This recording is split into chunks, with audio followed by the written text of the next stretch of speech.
positive. Anne Verdaguet pour la revue de presse. RFI à Port-au-Prince, 89.3 FM. On reste en Haïti où la situation sécuritaire pèse beaucoup sur les agriculteurs. Les vols, les viols, les enlèvements, les massacres sont très fréquents à Liancourt par exemple, ville autour de laquelle gravite le gang le plus violent du département de l'Artibonite. Ce groupe exerce un contrôle quasi total sur la région où la plupart des champs sont à l'abandon depuis 2 ans maintenant. Ceux qui les exploitaient ont fui pour échapper aux bandits et aux criminels. C'est notre dossier du jour. Il est signé Ronel Paul.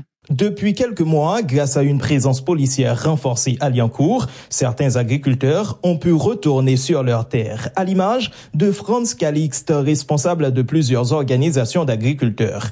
Mais après avoir visité ces champs, il est dépité. Tout est parti à volo, les rizières sont en friche, on ne voit plus rien tellement les terres sont abîmées. Pour replanter les champs, ça va nous prendre beaucoup de temps. Il faut d'abord déboiser, ensuite curer les canaux. Le pire, c'est que nous n'avons plus rien pour travailler la terre. Le gang a pris tout ce que nous possédions. On est complètement ruinés. Quand il énumère ses pertes, Franz Calixte retient difficilement ses larmes. J'avais 6 vaches avec des veaux, 5 taureaux que je ne voulais pas encore vendre, mes porcs, ma maison. Je n'ai rien retrouvé.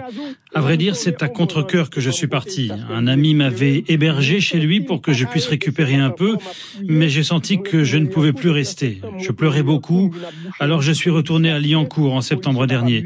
C'est moi et quelques jeunes hommes qui avons aidé la police à nous frayer un chemin pour revenir dans la zone, parce que je ne voulais pas mourir loin de chez moi.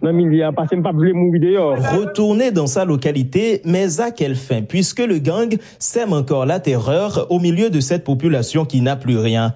Jusqu'à présent, André Nson Célestin ne sait pas quand il pourra reprendre normalement ses activités agricoles, car la majorité de ses champs se trouvent à proximité des zones contrôlées par les gangs. Pour sa sécurité, il n'ose plus y remettre les pieds. Alors, pour assurer la survie de sa famille, il se contente de travailler les rizières de quelqu'un d'autre avec qui il devra partager les récoltes.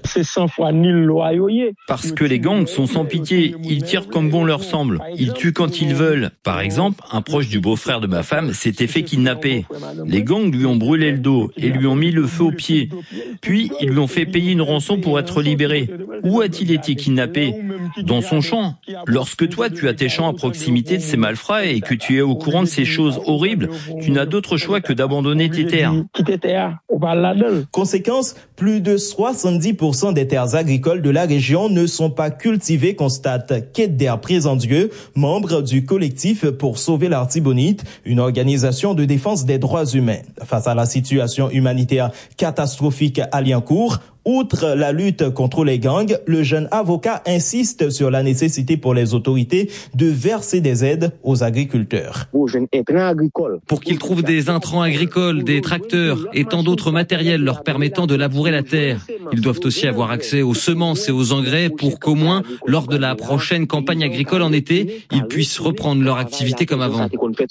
Et il n'y a pas que les agriculteurs qui pâtissent de la violence des gangs dans l'Artibonite.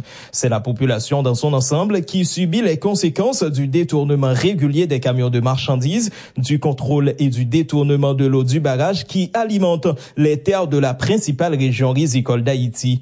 Les opérations de la police nationale contre les bandits se sont jusque-là soldées par un échec. Fin décembre, un blindé de la mission multinationale d'appui à la sécurité a été incendié par ces caïds qui menacent aujourd'hui de détruire complètement le barrage. Ronel Paul, RFI. RFI Midi, l'actualité d'Haïti et des Amériques.